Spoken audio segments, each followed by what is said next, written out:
भारत के सामने घुटने टेकने के बाद 4 देशों का दौरा किया जा रहा है। तुर्की, ईरान, अजरबैजान और तजाकिस्तान का दौरा किया जा रहा है। तुर्की के राष्ट्रपति से पाकिस्तान के पीएम ने मुलाकात की है। भारत के खिलाफ साथ देने पर शुक्रिया भी अदा किया गया है।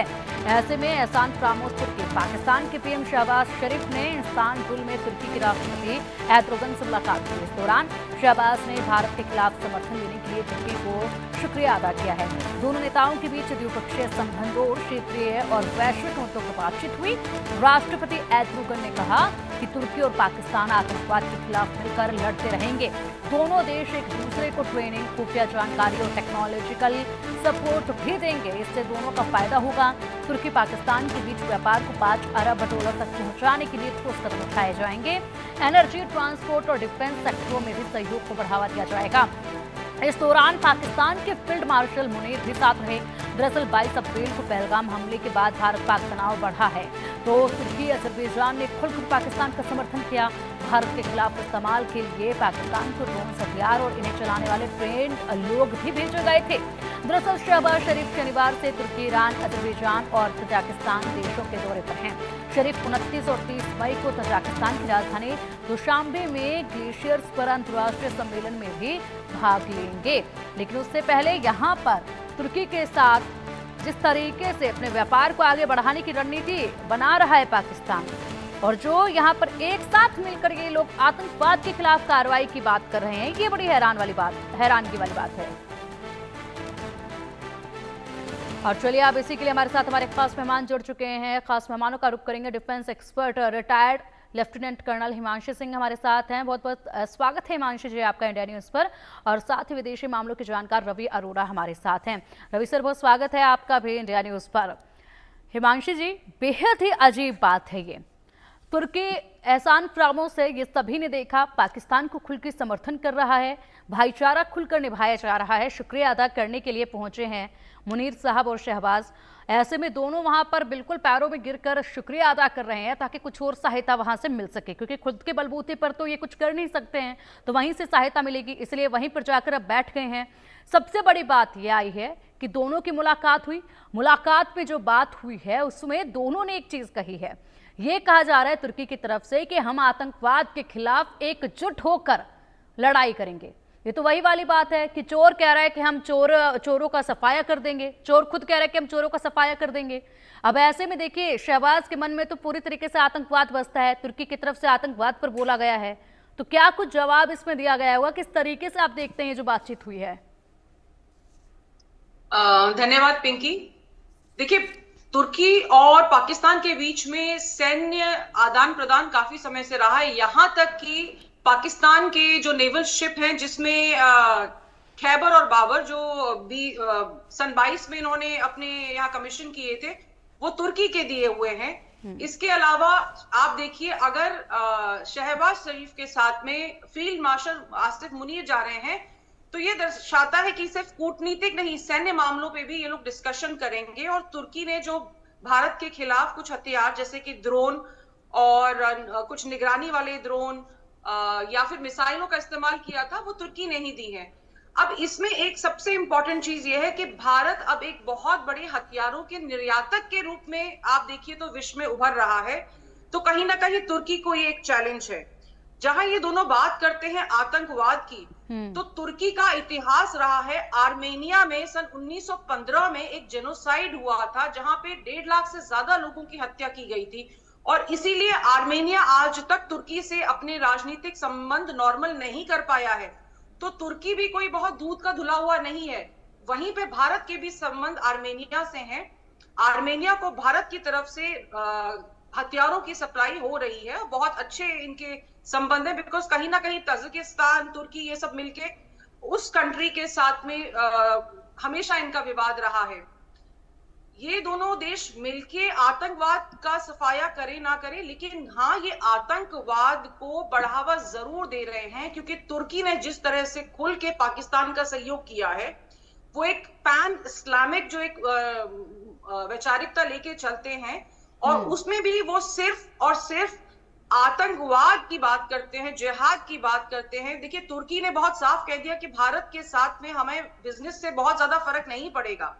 लेकिन पाकिस्तान को उसका लगातार सहयोग करना हमारे लिए चिंता का विषय है।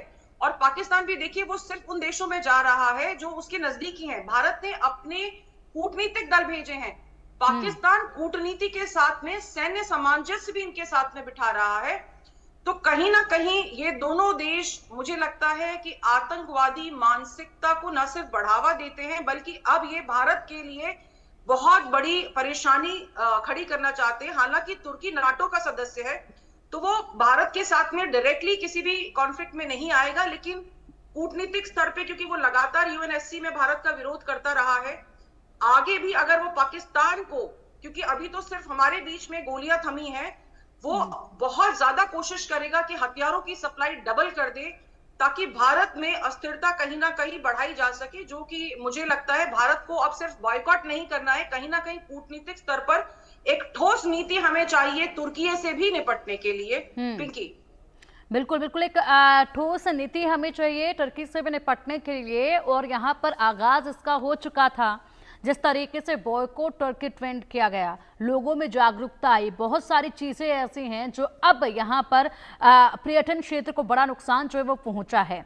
ये केवल वो चीजें हैं जो जनता ने कदम उठाया, कुछ कंपनीज ने कदम उठाया, और उसके बाद एक बड़ी ठोस चोट जो है वो लगी है टर्की को। इसके साथ अगर बात कर ली जाए रवि सर, ये लोग आतंकवाद की बात करते हैं, पाकिस्तान की तरफ से भी कहा जाता है कि आतंकवाद के खिलाफ है हम लोग, आतंकवाद का खात्मा करेंगे हम लोग, और यही अब टर्की की तरफ से भी कहा जा रहा है। इन लोगों की नज़र में आतंकवाद की आखिर परिभाषा क्या है? क्योंकि जितने आतंकी हैं वो तो पाकिस्तान में बैठे हुए पूरी दुनिया जानती है, इसके बाद ये आतंकवाद को खत्म करने की बात करते हैं, तो इनकी नजरों में आखिरकार ये परिभाषा आतंकवाद की है क्या? पिंकी जी, दुनिया में कहीं भी कोई भी आतंकी घटना होती है, उसके तार सीधे पाकिस्तान से मिलते हैं। और तुर्की वो देश है जो बीते वर्ष जहां पे भूकंप आता है, उसको जो भारत ने मदद की, सिर्फ डॉक्टर ही नहीं भेजे, सिर्फ वहां पर उनको जो है दवाई ही नहीं भेजी, बल्कि वहां भारतीय सेना ने वहां पर जाके जिस प्रकार से रेस्क्यू ऑपरेशन चलाया, मैं समझता हूँ उसको दाद देनी चाहिए थी, उसे थैंक यू बोला भारत का। लेकिन उसके बाद लगातार तुर्की आज भारत के खिलाफ पाकिस्तान के साथ खड़ा दिखाई देता है, उसको सैन्य साजो सामान देता है और आतंकवाद के खिलाफ लड़ने की बात करता है, जबकि वो जानता है कि भारत ने हमला आतंकी कैंपों पे किया था, उसके बाद पाकिस्तानी सेना जो है उन्हीं आतंकियों के समर्थन में भारत के खिलाफ खड़ी हो जाती है और उसको सहायता देने के लिए ड्रोन भेज जाते हैं। देखिए मकसद क्या है, तुर्की चाहता है, तुर्की अपना जो हथियार बनाता है, जो निर्यात करता है, उसको वो पाकिस्तान को बेचना चाहता है, उन मुस्लिम देशों को बेचना चाहता है,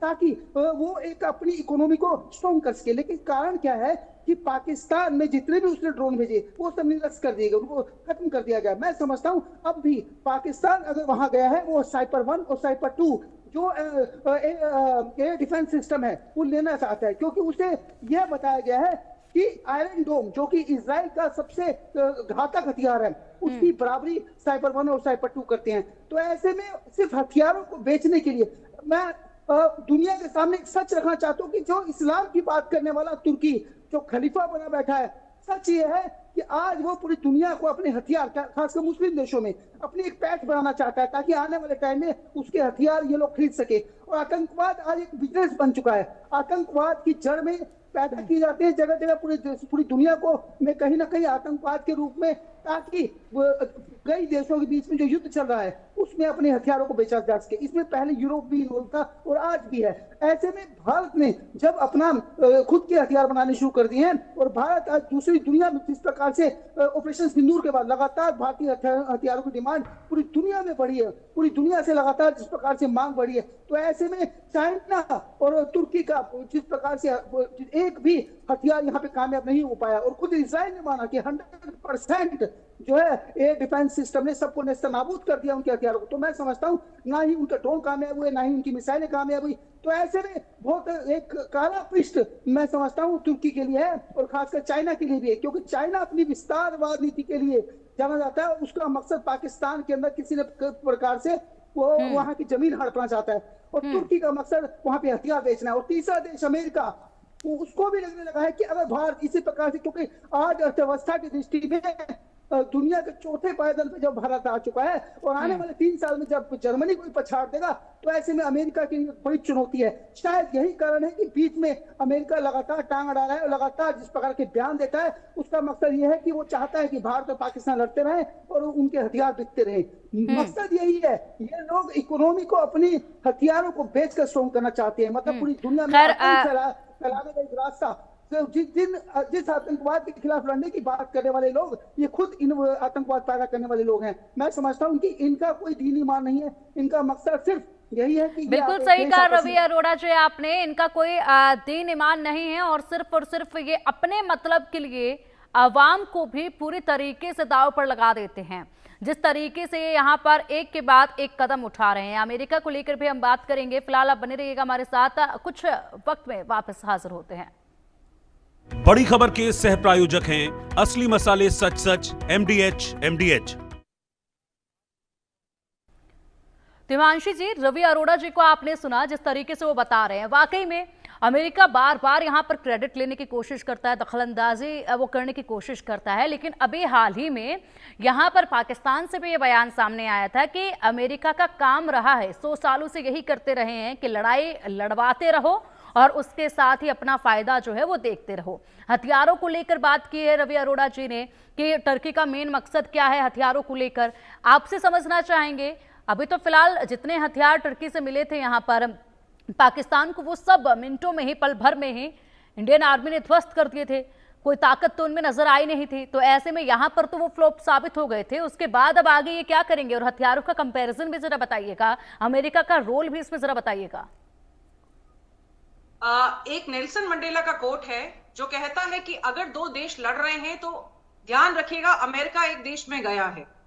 और ये सच है कि अमेरिका अगर 2 देशों के बीच में से किसी एक देश में विजिट करता है, तो क्योंकि वो हथियारों का सबसे बड़ा सौदागर है, उसको हथियार बेचने हैं, तो कहीं ना कहीं वो कोशिश करता है कि उन देशों के बीच में अस्थिरता पैदा हो, पहली बात। दूसरी बात, भारत क्योंकि अब बहुत बड़े हथियारों के निर्यातक के रूप में पूरी दुनिया में इन लोगों के लिए चुनौती बन गया है, और भारत के जितना भी हथियार है उसको इस ऑपरेशन के दौरान वैलिडिटी मिली है। देखिए, अदरवाइज भी हमारी जो PSUs हैं या जो हमारे प्राइवेट सेक्टर हैं, जिसमें कि 450 कंपनीज हैं जो रजिस्टर्ड हैं और 16,000 हमारी MSMEs हैं जो वेपन सिस्टम पे काम कर रही है, यानी कि भारत की ताकत बहुत बड़ी है। अब अगर इतने सारे हथियार भारत में पैदा हो रहे हैं, क्वालिटी अच्छी है, पैसा कम है, तो लोग भारत की तरफ देखेंगे। अमेरिका को ये कहीं ना कहीं रास नहीं आ रहा है। अमेरिका खुल के देखिए भारत का समर्थन नहीं कर रहा है। एक त्रिकोण है जिसमें चीन, तुर्की और पाकिस्तान है। एक अमेरिका है जो पूरे विश्व में अस्थिरता पैदा करने की कोशिश करता है। तो कहीं ना कहीं हम उनके व्यापारिक हितों को चुनौती दे रहे हैं, जिसपे हमको भी अभी रिविजिट करने की जरूरत है। इसके अलावा जो इंडियन वेपन सिस्टम है वो क्योंकि बिल्कुल इस सदी का बेस्ट वेपन सिस्टम आज की तारीख में अवेलेबल है, चाहे हमने रशिया के सहयोग से किया, चाहे हमने इजराइल के सहयोग से किया, चाहे हमारी जो ये नव संचार जो हो रहा है MSME और मेक इन इंडिया के तहत उसके थ्रू किया, लेकिन हम अब वर्ल्ड लेवल की चीजें बना रहे हैं, वर्ल्ड क्लास चीजें बना रहे हैं। तो ये तुर्की को भी रास नहीं आएगा और पाकिस्तान को तो बिल्कुल रास नहीं आएगा। तुर्की लेकिन अब देखिए कोशिश करेगा कि पाकिस्तान को ज्यादा से ज्यादा हथियार बेचे। 2 उनके युद्धपोत ऑलरेडी बन रहे हैं, तारिक और शायद एक और है। और इसके अलावा ये सारी जो कंपनीज हैं वो कहीं ना कहीं एर्दोगान के रिश्तेदारों की ही हैं। तो पैसा इस पूरी जो मुहिम है इसको चला रहा है, व्यापार चला रहा है।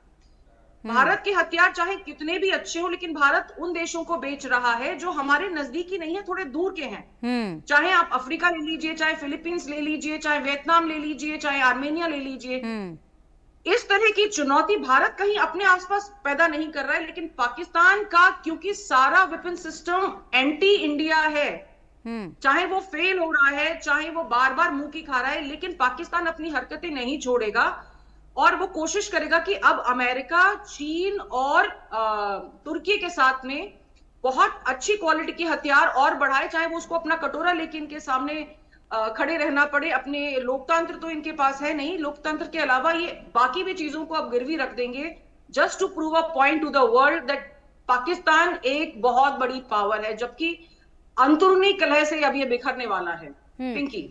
बिल्कुल हिमांशु जी, और बड़े अफसोस की बात है कि आतंकवाद के खिलाफ लड़ने की बात कर रहे हैं, लेकिन खुद ही यहाँ पर जो आतंकी ठिकानों को इंडियन आर्मी ने ध्वस्त कर दिया है, उसको ये बसाने के लिए वहां जाकर वादे करके आ रहे हैं। इनके मंत्री, इनके सांसद कह के आ रहे हैं कि हम आपके इस पूरे जो कैंप उजड़ गए हैं इनको हम सरकारी पैसों से जो है खड़ा करेंगे दोबारा से। जो कर्ज लिया जाता है वो आतंकियों पर लगाया जाता है, उसके बाद जाकर ये आतंकियों को खत्म करने की बात करते हैं। ऐसे में अब लगातार 4 देशों की यात्रा पर निकले हैं शहबाज शरीफ और साथ में मुनीर साहब भी निकले हैं। क्या कुछ ये मदद मांगी जाएगी, कितनी मदद इनको मिल जाएगी, क्या ये रणनीति बना रहे हैं, क्या ये तैयारी कर रहे हैं? रवि जी। जी पिंकी जी, मुझे लगता है जिस प्रकार से इन्होंने अभी लोन दिया और उस लोन का इस्तेमाल ये आतंकी संगठनों को पैसा दे दिया जा रहा है, 1-1 करोड़ रुपए आतंकियों को दिया जा रहा है। और मजे की बात यह है कि इन आतंकी संगठनों को सिर्फ पूरी तरह से उनका स्ट्रक्चर तैयार करने में ही नहीं बल्कि उनको हथियार भी देने की तैयारी है। मतलब साफ है कि पाकिस्तान सुधरने वाला नहीं है।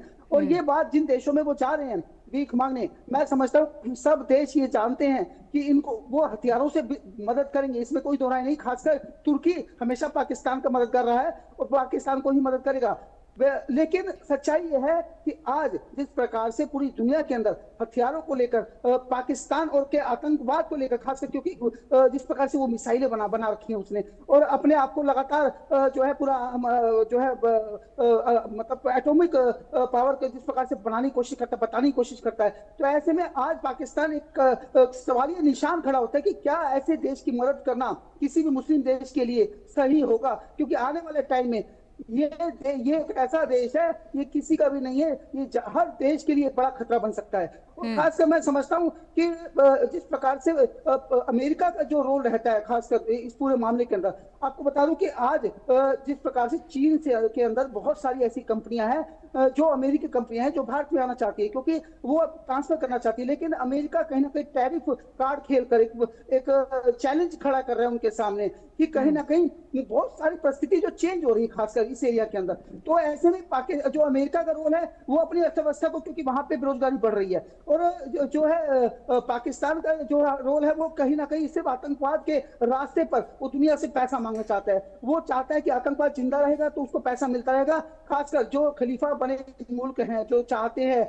और लेकिन खुद अमेरिका अपनी परिस्थिति ठीक करने के लिए, अपने हालात ठीक करने के लिए अभी मिडिल ईस्ट के दौरे पे आता है और वहां पे एक मेगा डील करता है। उसमें कतर के साथ, यूएई के साथ, सऊदी अरब के साथ उसने बड़ी डील की है हथियारों की।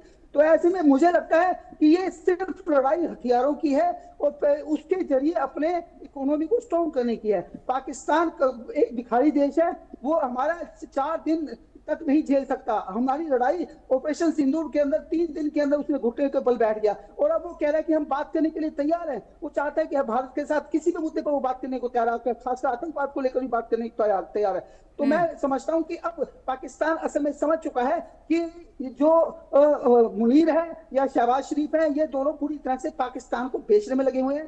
खासकर वहां पे आज तक देखिए, आपको बता दूं, पाकिस्तान के अंदर जितने भी सेना के जनरल रहे हैं, पाकिस्तान के जितने भी नेता रहे हैं, सबने वहां पे लूट मचाई है, अपना घर भरा है, आवाम को लूटा है। आज मोदी जी ने कह दिया है वहां की आवाम को कि आप अपने जो है नेताओं को, अपनी सेना को समझाओ, नहीं तो वो गोली खाएंगे।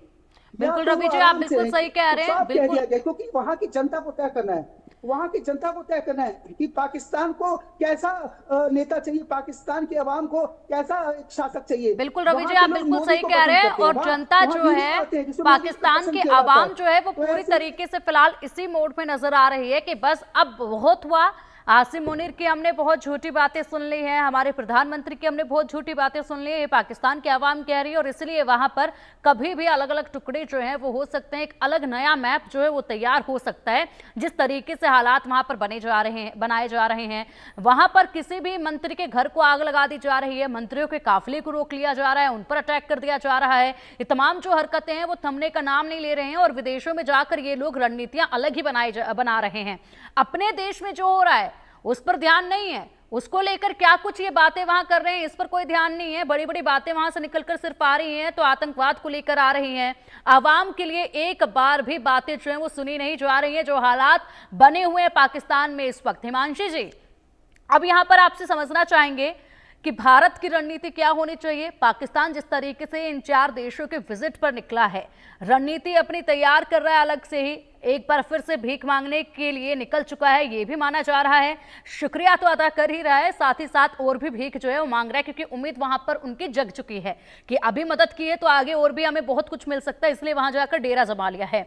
भारत की रणनीति अब बताइए क्या होनी चाहिए, किस तरीके से आप देखते हैं, क्योंकि विदेश नीति में बड़ा बदलाव इन दिनों देखा जा रहा है।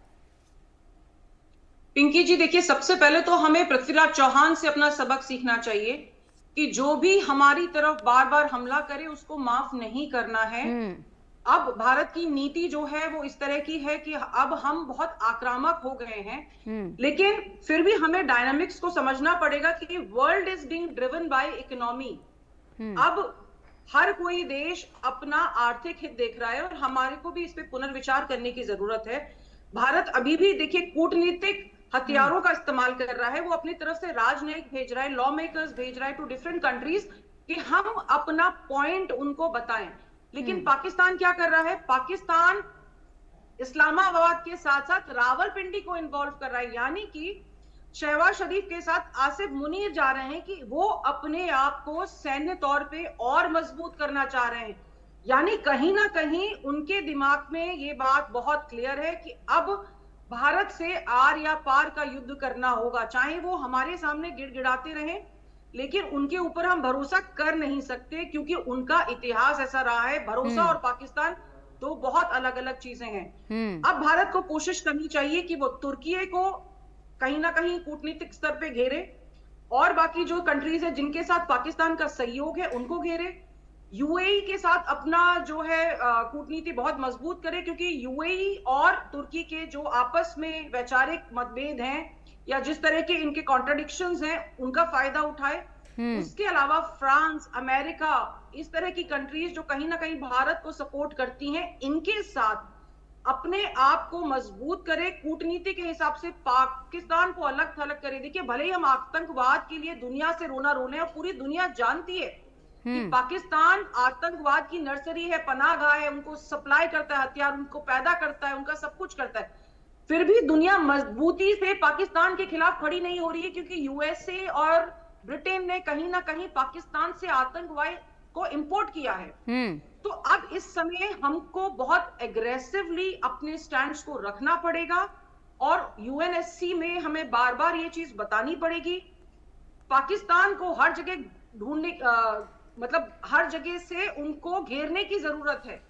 बिल्कुल बिल्कुल हिमांशी जी, आपने बिल्कुल ठीक कहा। सहयोगी देश है उनको भी बिल्कुल बिल्कुल हिमांशी जी, आपने बिल्कुल सही कहा। और ऐसे में पाकिस्तान जो है वो पूरी तरीके से निर्भर है दूसरी कंट्रीज पर, जबकि हिंदुस्तान के पास खुद की अपनी क्षमता है कि वो अकेले ही पाकिस्तान को मुंह तोड़ जवाब दे सकता है, इसलिए लगातार कार्रवाई भी की गई। और बड़े अफसोस की बात यह है कि इतना सहयोग मिलने के बाद पाकिस्तान जो है धराशायी हुआ और उसी के साथ सिफारिश करने के लिए, मिन्नतें करने के लिए बेहद जल्द आगे आ जाता है। अभी भी जो है मिन्नतें की जा रही हैं कि जो तमाम प्रतिबंध भारत की तरफ से लगाए गए हैं उनके ऊपर थोड़ा ध्यान भारत को अब देना चाहिए। लेकिन भारत ने यह स्पष्ट कर दिया रवि अरोड़ा जी कि सिर्फ और सिर्फ अब बात होगी तो पीओके पर बात होगी और खात्मा आतंकवाद का होगा, इसके अलावा पाकिस्तान से कोई और दूसरी बात नहीं होगी।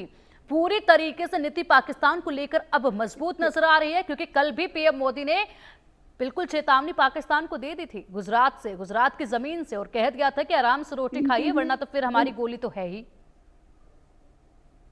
पिंकी जी, इस समय देश मजबूत हाथों में है और सबसे बड़ी बात है कि विपक्षी पार्टियां भी भारत सरकार के साथ खड़ी हैं। चंद पार्टियों की हम बात छोड़ दें, खासकर मुस्लिम नेता असदुद्दीन ओवैसी जो हर टाइम पाकिस्तान को लेकर भारत को घेरते रहे थे, वो खुद भी भारत सरकार के साथ खड़े हैं। तो ऐसे में मुझे लगता है इस समय देश पूरी मजबूत हाथों में है। दूसरी बात कि जिस प्रकार से एर्दोगान लगातार पाकिस्तान का समर्थन कर रहे हैं, तो ऐसे में एक आईएमएफ जो है पाकिस्तान को लोन दे देता है और अमेरिका जो है कहीं ना कहीं बीच में पहले, जबकि मोदी जी के अच्छे दोस्त हैं डोनाल्ड ट्रंप, लेकिन उसके बावजूद भी लगातार इस प्रकार से बीच में पड़ते हैं और कश्मीर पे बात करने लगते हैं। तो ये सब एक रणनीति है। मुझे लगता है कि कहीं ना कहीं यूरोपीय देश की बात करें, यूएनएससी की बात करें, वो अब सैंक्शन तो लगा नहीं रहे, बल्कि आईएमएफ लोन दे देता है एक ऐसे देश को जिसको ग्रीन लिस्टेड कर देना चाहिए था, जिसको ब्लैक लिस्टेड कर देना चाहिए था।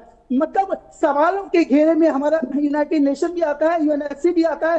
तो मुझे लगता है कि जवाबदेही बनती है कि जिस मुल्क से पूरी दुनिया तरसते हैं, जिस मुल्क में आतंक पैदा किए जाते हैं, बच्चों को आतंकी बनाया जाता है, वहां कोई ह्यूमन राइट नहीं है, वहां पे किसी प्रकार का कोई सैंक्शन नहीं लगाए जाते, उनको बकायदा लोन दिया जा रहा है। तो ये सब क्या है, मतलब एक चैलेंज है। लेकिन भारत डरने वाला नहीं है, क्योंकि भारत सरकार, इसमें मोदी सरकार पूरी जो है जीरो टॉलरेंस की नीति पर, आतंकवाद के मुद्दे पर खड़ी है और किसी भी हद तक लड़ने को तैयार है। मुझे लगता है इस समय किसी भी प्रकार से पूरा देश मोदी जी के साथ खड़ा है। सिर्फ एक आवाज पर, आप समझिए, तुर्की का पूरा बायकॉट कर दिया गया देश की आवाम ने, देश के व्यापारियों ने। मैं समझता हूं देश की सेना के साथ आज तिरंगा यात्रा देश भर में निकाली जा रही है। मुझे लगता है कि पूरा देश जो है भारतीय सेना के साथ खड़ा है, भारत के प्रधानमंत्री के साथ खड़ा है।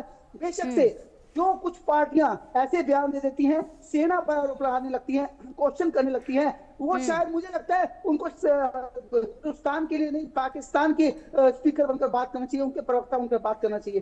क्योंकि मुझे ऐसी उम्मीद पाकिस्तान से तो हो सकती थी, कुछ नेता ऐसे हैं अभी, लेकिन मैं समझता हूँ फिर भी पूरा हिंदुस्तान एकजुट है इस समय पे, और विपक्ष के लोग भी लगभग इस समय सरकार के साथ खड़े हैं। तो ऐसे में किसी प्रकार, क्योंकि सेना को जो फ्री हैंड कर दिया गया है, मतलब किसी भी मोर्चे पर, आज आप देखिए 2.2 किलोमीटर की दूरी पर किस प्रकार से आतंकी पैर गिराए जा रहे हैं। मैं समझता हूँ ये बिल्कुल रवि, जो है आपने बिल्कुल सही कहा, अभी भी लगातार आतंकवाद पर प्रहार जारी है और ये स्पष्ट सेना की तरफ से भी और पीएम मोदी की तरफ से भी कर दिया गया था कि आतंकवाद पर प्रहार लगातार जारी रहेगा, ये रुकेगा नहीं। और इसलिए तो आप देखिए किस कदर अभी भी इनके जो आतंकी लॉन्च पैड है उनको ध्वस्त किया जा रहा है। भले ये कितने भी कंट्रीज का विजिट कर लें आसिम मुनीर और शाहबाज, लेकिन उसके बावजूद भी यहाँ पर टक्कर दे नहीं पाएंगे और बार बार इसी तरीके से ये लोग हैं भीखी